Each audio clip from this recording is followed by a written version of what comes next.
అట్లాగే అన్నమయ్య కీర్తనలు, అట్లాగే మొల్లా గారు తెలుగులో రచించిన రామాయణం, అట్లాగే విశ్వనాథ సత్యనారాయణ గారు, ఎంతోమంది రచయితలు, పోయెట్స్ ఉన్నారు. తెలుగు భాషను ముందుకు తీసుకెళ్ళి మన తెలుగు భాష యొక్క ఔన్నత్యాన్ని ప్రపంచ దేశాలకే తెలియజేసేవారు ఇక్కడ ఉన్నారు. అంత చక్కటి భాషను ఈరోజు వీళ్ళు బూతులతో మహిళల్ని కించపరిచే విధంగా వాడుతూ ఉంటే చాలా బాధాకరమైన విషయం ఇది. ఒకడేమో సజ్జల రామకృష్ణారెడ్డి అని ఉన్నారు, ఈ స్టూడెంటే, ఈ స్కూల్ సీనియర్ మోస్ట్ స్టూడెంటే.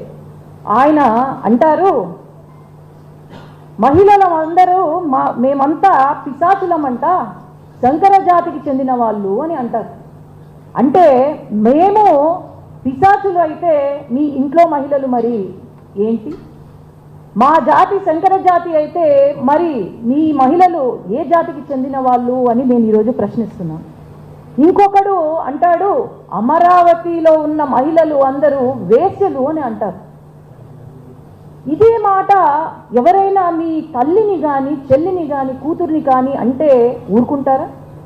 ఇంకొకడు అంటాడు, పిహెచ్డీలు చేశాము అని, ఎక్కడెక్కడో తిరుపతి, కడప అని చెప్పి పిహెచ్డీలు చేశావు అని మాట్లాడతారు.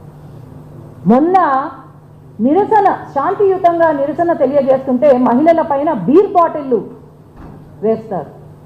ఇదా రాజకీయం అంటే? మీరు మహిళల్ని కించపరిచే విధంగా రాజకీయం చెయ్యాలి అనుకుంటే అది మీకు ది డెడ్ ఎండ్ అని నేను చెప్పగలుగుతాను.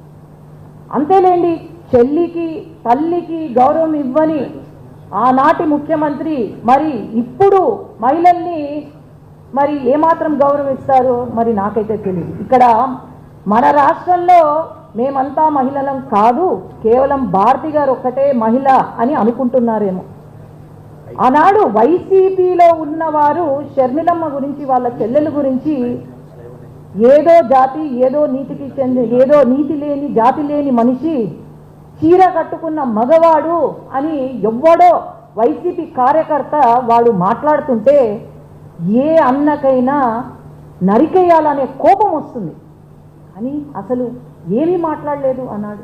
తల్లి గురించి తప్పుగా మాట్లాడినా ఏమీ మాట్లాడలేదు. మరి ఇన్ని జరుగుతున్నా కూడా, మహిళల పైన ఇన్ని మాట్లాడుతున్నా కూడా, మరి ఆ స్కూల్ ప్రిన్సిపాల్ ఎవరైతే ఉన్నారో ఆ గురువు గారు మరి ఎందుకు ఏమీ మాట్లాడడం లేదు?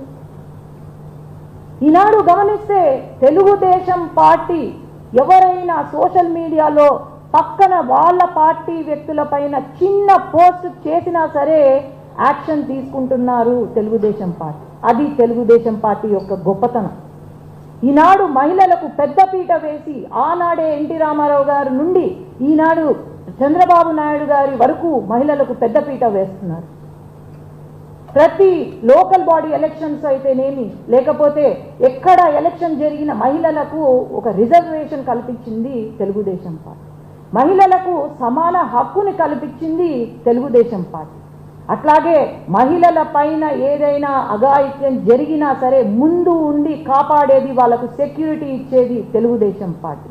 అవన్నీ మర్చిపోయి వీళ్ళు ఇష్టానుసారంగా మహిళల పైన మాట్లాడితే మాత్రము మేము ఎవ్వరము ఊరుకోము.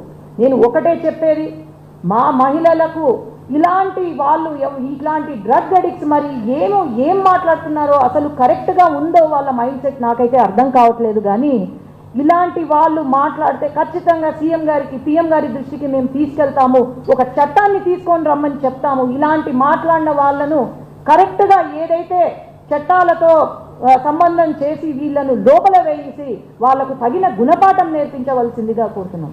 లాస్ట్కి నేను ఒకటే మీకు చెప్పేది, మహిళలకు ఎన్ని కష్టాలైనా ఓర్చుకుంటాం, ఎన్ని అవమానాలైనా కట్టుకుంటాం, ఎన్ని బాధలైనా